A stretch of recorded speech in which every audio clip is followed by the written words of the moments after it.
That time again, motherfuckers. Welcome back. Round 2 of the evening, stream number 2 of the night. We had to jump back on. I told you guys I was going to pop back in, and I am a man of my word. Tonight we're going to be speaking on none other than the Diddler himself. There's so many nicknames for this guy, I don't even know where to start. Shyne Diddy Combs, currently up to no good, yet again behind bars, sending a cease and desist to former rap partner Shyne over the documentary that Shyne was about to drop exposing him. Now we're going to go into all the history of Diddy versus Shyne, as well as the details about this cease and desist case. Diddy is also attempting to get out of jail with yet another plea deal. So we're going to look into all the details behind this as well. But shout out to everybody in the chat. And it's my first day with the text-to-speech TTS donations. So guys, please take it easy on me with the TTS tonight. The stream earlier was a little hectic, a little intense.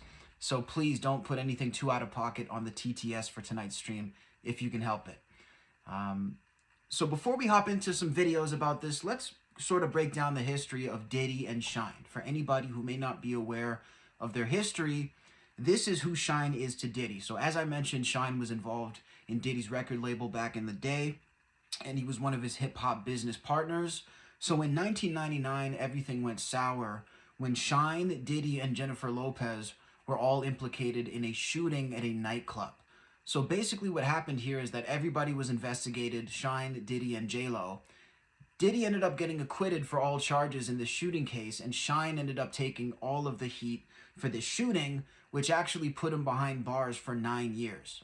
Diddy had Shyne charged with assault and firearm possession. And as Shyne says in this video that we're about to watch, guys, Diddy actually had people prosecute Shyne. He had people testifying against Shyne, a man who he claimed was his friend just a couple days before. But then he ended up helping get him behind bars. Let's take a look at this video. Shyne can explain it much better than I can. In his own words, speaking on the fact that Diddy absolutely ruined his life, and I guess he's trying to do it yet again.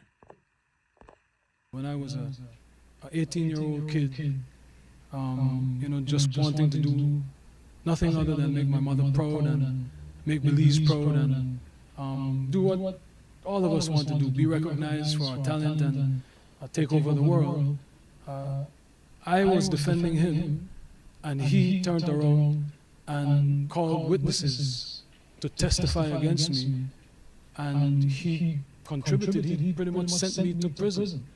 So that is the context by which you must always describe that relationship. Yes, I forgave, I moved on, but let us not pretend as if I was in Miami for Thanksgiving and Christmas and that I saw a birthday cake went again to do a charity. These guys are from Belize. For impoverished youth in London. So let us not lose sight of what the cold hard facts are. This was not someone who I vacationed with and who he and I enjoyed this great intimate relationship of brotherhood. This is someone who destroyed my life and who I forgave and who I moved on, and for the better interest of Belize, because he was in a position at that time to give scholarships and to maybe invest. I would not deny attempting to bring the investment to Belize and to bring the contributions to education to Belize, but don't distort it as if, you know, he and I were bombali. This is someone that destroyed my life, but do I take any joy or any satisfaction with what he is going through? Absolutely not. I am different than maybe other people. No one needs to fail for me to succeed.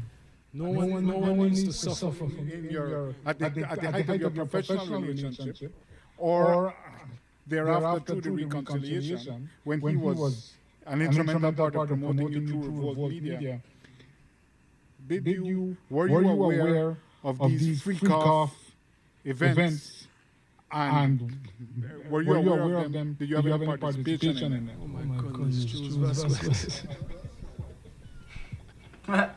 Choose Vasquez. Were you aware? Choose Vasquez. Were you aware of the free cops? So I had nothing to do with Sean Combs' personal life, no interaction. That level, everything was strictly on a professional level. There we go, everybody. The man himself, Shyne, speaking on Diddy not being involved in the freak-offs, and also the fact that, look, Diddy is a guy who ruined his life. And I think it is a pretty good point by Shyne to bring up the fact that, look, this is not an associate of mine currently today. It's one thing for somebody to have been an associate of Diddy's back in a different time, even though that is still questionable, by the way. But, you know, for the people who remained Diddy associates until current day, it's pretty tough to play that off. Like, I'm talking about the Meek Mills, the Jay-Z's, even though he's probably going to send somebody to knock on my door and sue me next. But I feel like there's a little bit more deniability when you're, you know, looking at a situation of a guy who hasn't dealt with Diddy for this amount of time. Still, though, the question remains, what did Shyne know when he was with Diddy? And how many things did he actually pick up on about Diddy's wrongdoings that he may still know to this day? Personally, I don't believe that anybody in that circle, back even at the height of Bad Boy, didn't know even a little bit about what was going on with Diddy. I would say everybody who was there, from Jay-Z to Biggie to pretty much anybody, including Shyne, would probably have known a little something about what's going on with Diddy. So, again, it's a pretty smart defense from Shyne to say, hey, I don't know anything. I just went back to Belize. He's not my friend. But you were still there. You were still there at those parties. You were still there in those rooms. So, I mean, what do you guys think, first of all? Do you think that people like Shyne who stopped associating with Diddy, do you think they genuinely don't know anything about the freak-offs? They genuinely don't know anything about all these terrible crimes Diddy's accused of? Or do you think that's just a convenient excuse for not being involved with these crimes and keeping himself out of legal trouble? I've seen a little bit of both. I mean, look, at the end of the day, I question everybody. That's where I stand on it. I question everybody from the record labels to the managers to the security, you know, guys like Gene Deal. You know, Gene Deal is one of the most suspicious guys in the whole thing, because I've seen this dude out here doing interviews and doing a whole YouTube channel about Diddy. Every other day, he's doing another interview about how Diddy did all these horrible things. And I'm thinking, my guy, you were working for Diddy this whole time. You were there in the room all these times. You never called anybody. You never reported anything. You were equally as guilty as Diddy. And now you're doing a YouTube channel about why Diddy's a bad guy. I mean, guys, you can't make this shit up. But I think all these dudes, even like Gene Deal, you're suspicious as hell, Gene Deal. Why were you letting your boss do all this shit to these innocent young men and women, mostly men, by the way, now that we've come to find out? Why were you allowing that when you were getting paid? I know his money is still green, but hell is still hot, my friend. Was it worth it, Gene? Was it worth it? That's what I want to know. Kima says, I have to ask, are you a Kanye fan or a Fuzi fan? I'm a Kanye fan, yeah. I mean, of his music, sure. I don't know what does that have to do with anything? Carl says, Diddy is innocent like OJ. If the baby oil, what'd he say? If the baby oil doesn't make it fit, you just acquit. Oh, God, that's brutal, bro. If the oil doesn't fit, just acquit. Very true. They all need to go to jail. They're criminals. Guys, 100%. I completely agree. Make sure to lock in with the Super Chat or the TTS, guys. If you want your message to appear on the screen, you can go to this link right here and do the power chat, and your message will go through the speaker here so you can join the conversation. We're getting a lot of good messages here in the chat. But where was I? So yeah, the guys like Gene Deal. Again, these dudes are very much suspicious. And I feel like we're going to find out a lot more. We're going to find out a lot more about who knew what in a very short period of time. But it seems like a lot of folks are trying to sort of reveal things now so that they can keep themselves out of jail in the future. That's what it seems like. So reading into the details about Diddy's cease and desist against Shyne, let's look at some of the actual hard facts about the cease and desist, which it looks like is going to go through, by the way, from Diddy as he sits behind bars. So Shyne Barrow was hit with a cease and desist letter following Barrow's new Hulu documentary called The Honorable Shyne. According to page 6, Diddy wasn't trying to stop Shyne's film from dropping. Combs allegedly wanted to ensure the documentary got the facts straight. And again, who knows what the source is for that? That's probably Diddy's lawyer who said, oh no, he didn't want to stop it from coming out. That's probably bullshit. Says Shyne's documentary, The Honorable Shyne, dropped on Hulu on November 18th and is now streaming. The film dives into Shyne Barrow's evolution from Grammy-winning rapper to serving time behind bars. It also highlights his political rise in Belize as an opposition leader, along with his journey of resilience and redemption. Which, yeah, I mean, Shyne's story in general, by the way, for anybody who doesn't know it, super interesting. I'm not a big, Netflix, Hulu guy, but I'll probably check out this documentary just because it's definitely going to be a cool story. But Diddy obviously sweating due to the fact that one of his associates is releasing a documentary, an associate who no longer holds Diddy in very high regard. I mean, we heard Shyne talk about the fact that he forgave Diddy. We heard Shyne talk about the fact that he's basically put this behind him, the fact that Diddy put him behind bars for 9 years. But the thing is, it doesn't mean he really likes Diddy or he's a champion of Diddy's. So if I was Diddy, I would be very worried about a documentary coming out from a guy who knew me at that time and who also doesn't really think highly of me anymore, because money talks. Look, if money kept a lot of people quiet while Diddy was doing his thing, it's probably going to keep a lot of people more open to exposing him now. People go wherever the money goes. People follow the money. So I feel like, in the same sense that people kept quiet because they were well paid, we're now going to see people who start talking because they're well paid. Because I don't buy that anybody's innocent here. We see all these people now. The TMZ documentary, you got all these women, these sex workers talking about the freak-offs. All these, pseudo-celebrities giving witness testimonials basically on camera, talking about the horrible things they saw at the freak-offs. And we hear everything from minors being there to people being held down and assaulted. Again, my question is, if you guys were so horrified by this, why did you not report it when it happened? The only reason these people are even talking now is because they're being paid by TMZ. They're being paid by Hulu. They're being paid by Netflix.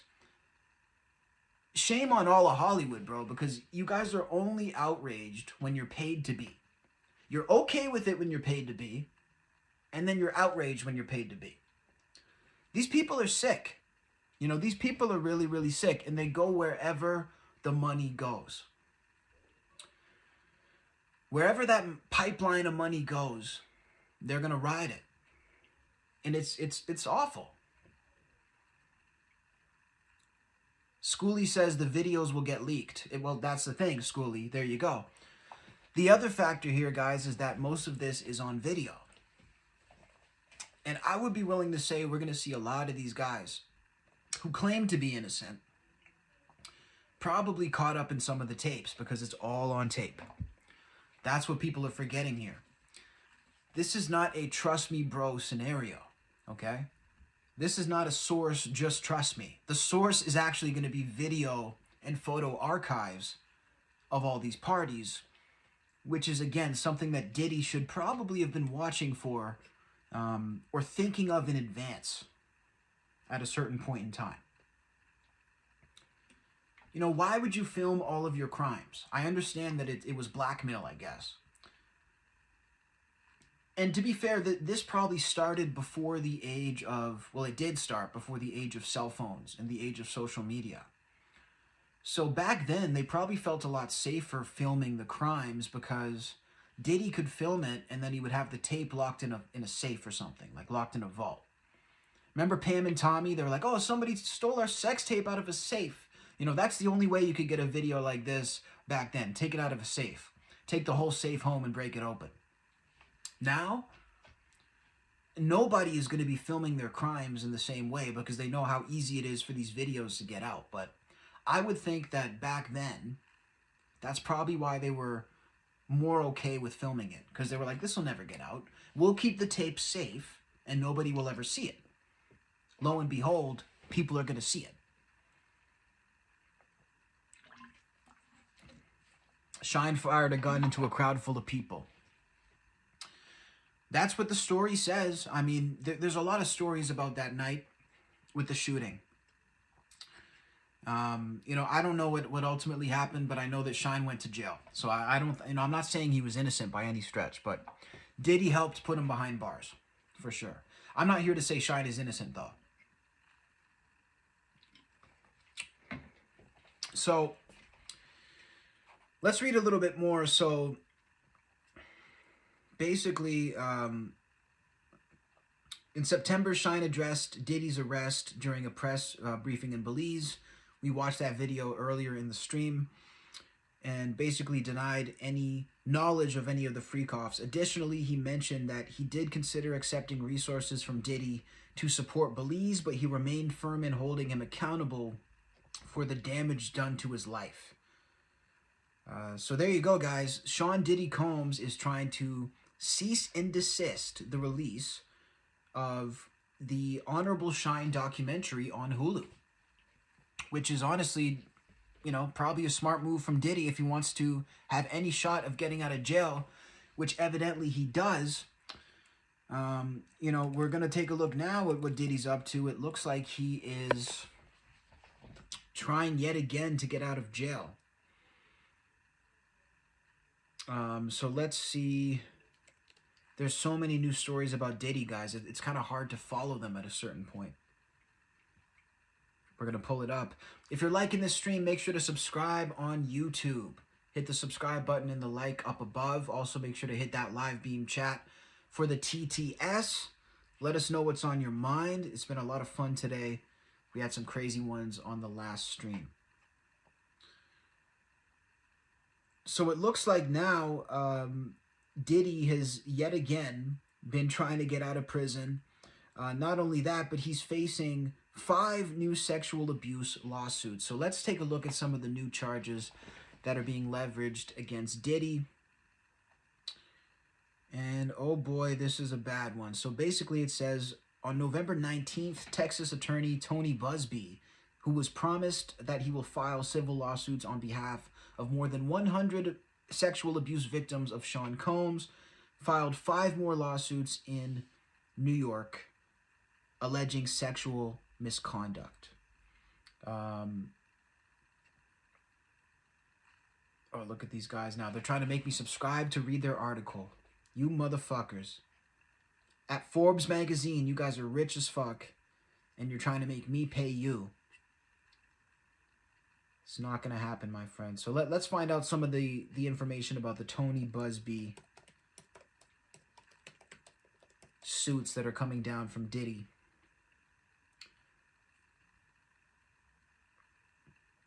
Here we go. We got the official statement from Busby, actually on his Instagram. So it looks like I'll have to hit this guy up and try to get the interview. Tony Busby on Instagram.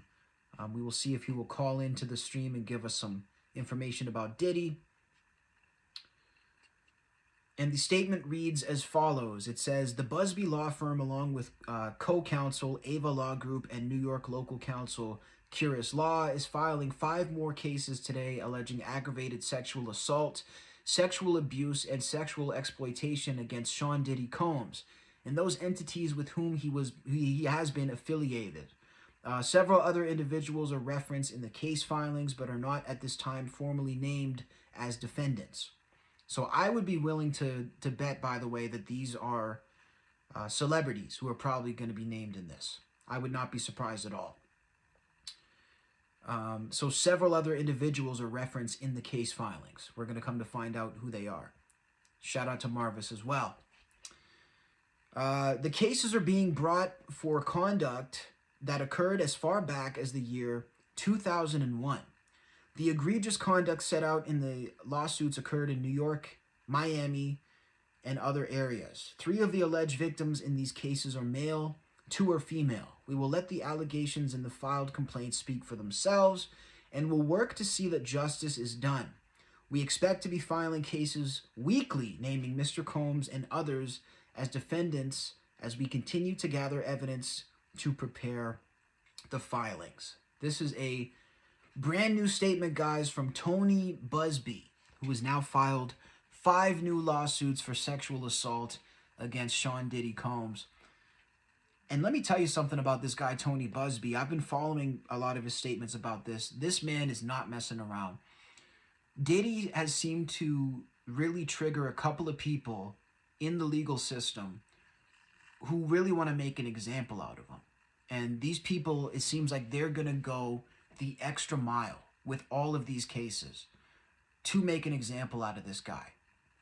And it has been observed by some people saying, look, it seems like people are more upset with Diddy than they are with some other people who've done similar things.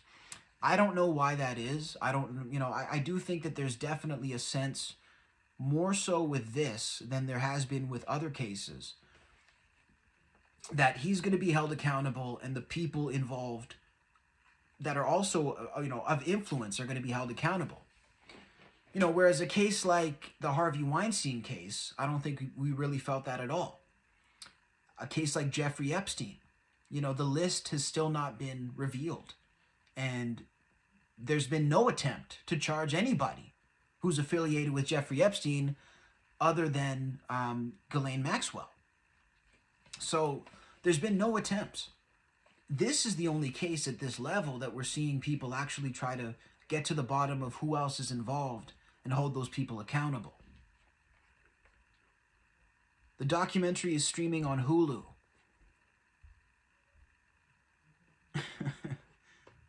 Shout out to Hugh on Kick as well. Oh my God. Get some crazy comments over here. So yeah, the documentary is streaming on Hulu, guys, and I would say definitely try to watch it before the cease and desist potentially goes through. I don't necessarily think it will. I'm pretty sure that it'll probably stay up, especially if it's up already. But just in case Diddy gets some legal footing with this, I would say maybe check it out. So basically, here's some more details about the 5 new suits that are being filed against Diddy. And if you guys are enjoying the stream, make sure to subscribe and like. Double tap that screen if you're on YouTube and hit the live beam chat in the pinned comment. So it says here that one female accuser in the brand new suits filed against Diddy, who currently lives in Texas, claimed she was drugged at Combs' 4th of July party in the Hamptons in 2004, at which point she was 17 and woke up after losing consciousness to throbbing pains in her private areas, we will say. She claimed that Combs and his bodyguards threatened her and said she would be in danger if she spoke about what had occurred, stating that he ran New York and would ruin her. Wow, a 17-year-old girl getting told that she's going to be ruined. I mean, that's just disgusting. The other female accuser, who resides in Maryland, claimed that she and her 2 friends were drugged and forced to give oral sex to the men in the vehicle on the way to a Combs party in 2001. She said she, quote, struggled with intense emotional pain and mental health issues, feeling disgusted and deeply depressed with symptoms of post-traumatic stress disorder after the alleged assault. So, this dude's out here ruining lives. He's actively ruining lives. This is, and again, when you learn more about these situations, you learn about not only the incident affecting the person, but the mental trauma that comes from being assaulted in this way. That is probably equally as bad as the actual incident, is what happens to a person after that mentally. I mean, this is insane to think that, you could be so callous and so cold to not care about that even a little bit, and to just do it for this many years is insane. It says one male accuser claimed that Sean Combs and a bodyguard a Caucasian man who worked for Diddy drugged him with a Diet Coke and blanked him in October 2001, at which point he was auditioning for a role. The John Doe, so an unnamed man, anonymous, said the event led him to struggle with intense emotional pain and mental health issues, feeling disgusted and deeply depressed. It just goes on and on, guys. Another male accuser claimed he was drugged at an after party in Miami in 2022. He also alleged that he woke up to Diddy in the act of blanking him. I mean, guys, what the fuck? This man was on TV. This man was a rapper. Like, this is insane. How was this allowed? How was this allowed for so long? And this guy was just out here having an insane career. Diddy had such a crazy run. I even saw Diddy at Rolling Loud. Like, they brought him out at Rolling Loud. This was like 2018. DJ Khaled was doing a set, and he randomly brought out Diddy. And I was like, why the fuck is Diddy here? Bro, I should have been running. I should have ran that way. No fucking way, bro. And see, that's why sometimes I'm glad that, like, you know, I wanted to be backstage at certain shows, or I wanted to be in the room with certain, you know, at certain times, and I wasn't there. I'm kind of glad I wasn't there sometimes, because the more you learn, the more freaky it gets. And not in a good way. Not in a good way. Another male accuser. It's the last one. Then 39 years old, also claimed that he was drugged and lost consciousness in 2022 at a house party. When the plaintiff awoke, he was in a dark bedroom with black walls on a bed with black sheets. Everything around him was dark. The plaintiff was horrified to find Diddy on top of him, blanking him. Wow. Wow. That's just fucking, I mean, it's insane. It's absolutely insane. And yeah, 1,000 bottles of baby oil, dude. 1,000 bottles of baby oil. I mean, Jesus. And I think the lawyer, too, the first lawyer who tried to play it off was like, well, Diddy lives near a Costco. I'm like, buddy, you're not getting off that easy, okay? There is no amount of Costcos in my radius that could persuade me to buy 1,000 bottles of baby oil. You are doing some serious fucking if you need 1,000 bottles. Sounds like the new Gucci Mane mixtape, 1,000 bottles. But it's disgusting. And again, it's the fact that this was allowed to happen for so long. That's what really shocks me. They don't sell baby oil at Costco. There you go. I put the poll up in the chat. You guys can vote, by the way. Should Diddy spend life in prison? Well, so far, 80% of my audience has said yes. Diddy should spend life in jail, with a light 20% saying no. Make sure to go vote, guys, down below. Let me know if you think Diddy should spend his life in prison. Me, personally, I would say probably yes. Look, this is a guy who I don't necessarily believe can actually be rehabilitated. You know, just due to the fact that there was really no reason for his crimes. It was just pure sinister evil. There's really no rhyme or reason behind it. And we've broken this down in past streams. But, you know, again, Diddy could have done everything he wanted to do consensually because he was rich and famous and powerful. And he could have found somebody with a little bit of searching, not much, to do whatever he wanted probably consensually. But he decided that he wanted to do it this way. He liked the fact that he was drugging people. He liked the fact that he was taking advantage of people. So due to that fact, if I was a judge, I'm putting him away.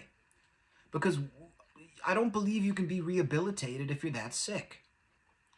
You know, jail can maybe teach you a lesson, but it's not going to make you not sick anymore.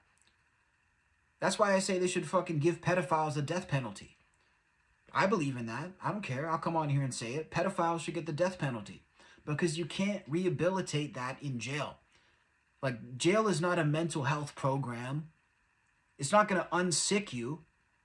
It's gonna lock you up and teach you a lesson. But when you're that type of sick, you can't learn a lesson because it's deeply ingrained in your psyche. So I would say put that motherfucker in jail forever. Lock the door. Never let him out. Put this man behind bars. They pray and pray for my downfall. They pray. He manifested it, bro. He manifested it. He knew. He knew. Why do you think people were praying on his downfall? Because he was a piece of shit. You know, people say, oh, you're just jealous. No, I'm not. No, I'm not. Trust me. Nobody's jealous of this guy. Nobody who hated this guy back in the day was jealous. They knew he was a piece of shit.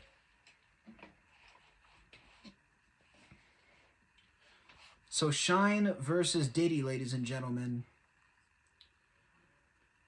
Ultimately, the documentary is out. I'm going to try to get some more content going about this. Maybe look at the documentary live. Give it a watch. It might be kind of cool. But make sure to let me know what you think down below in the comments about Diddy. I'm sure there's plenty of other details we can talk about in the coming weeks, in the coming days, about new lawsuits that will be filed. And yeah, I mean, at the end of the day, I think that this story serves as a warning to the rest of Hollywood, especially, that their time for this is over. It is so done, beyond over. And we're going to see a lot of dominoes fall as this story starts to unfold itself. So make sure to subscribe to the channel so we can go through it together. Personally, I'm excited for J-Lo to be held to task for her involvement in all of this. Like I say, if I'm ever in a room with J-Lo, I'm going to run the other way. If I see that bitch coming towards me, that big fat ass, I'm running that way. And not because she's not, you know, not because I don't like it. I'm running that way because she is bad luck. She's bad news. Every single time something bad happens in this whole case, J-Lo's right there. She was right there. Same with Jay-Z. I see Jay-Z in a room, I am running to the nearest exit. Because that motherfucker, every single time, Jay-Z is involved. These people need to be held accountable. And I'm excited especially for J-Lo. Because the only thing we've seen from J-Lo is privilege. She had the privilege to be paid to go to a presidential campaign rally and be held, you know, in high regard as some sort of hero, as some sort of spokesman for Latino people. You know, the Latino people are disgusted by a woman like J-Lo because she does not represent any of their views and values. You know, I don't think the Latino community represents abusing women and abusing people and sexual assault and sexual deviancy. So the idea that you're going to bring J-Lo as a representative for these people to defend the Puerto Ricans from a joke at a Trump rally is incredibly insulting to the Latino people. To have some sexual deviant, twisted woman, you know, pull up and basically try to represent these people. She is not a representative of these people, and she is implicated in some pretty bad stuff. So she needs to be held accountable. We can't have her up there anymore. People don't say grace anymore. We got people thanking Beyonce. That's true, bro. That's true. He had a tunnel to Michael Jackson's house. Oh, don't disrespect Michael Jackson. No disrespect to Michael Jackson in the chat, guys. No. We love Michael Jackson over here. That motherfucker was innocent. And I will debate anybody on that topic. You can call in. We can debate. Michael Jackson was innocent all day. Maybe we'll do a live debate for that one too. So that's it, guys. Hopefully you enjoyed some of the details about this.